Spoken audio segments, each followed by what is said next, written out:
Should you be golfing if you have low back pain?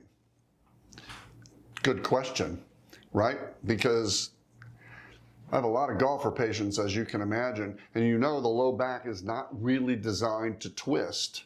It's really only built to turn around 15 degrees. That's not very much. And a golf swing can be way more. Look at Tiger Woods. So you end up injuring discs and ligaments in the back, and inevitably you can get back pain. So if you have back pain, does it mean you shouldn't golf? I'm never going to tell a golfer not to golf. That's insane. They're going to golf anyway. You know you're going to golf. Is it dangerous to golf? It's not. Pain does not equal injury. You may be straining your back. If you have a torn disc, you may be injuring it more or causing some inflammation, but it does not necessarily mean you are causing harm. If you can handle the inflammation post-op and keep your core strong, you should be safe to golf with back pain.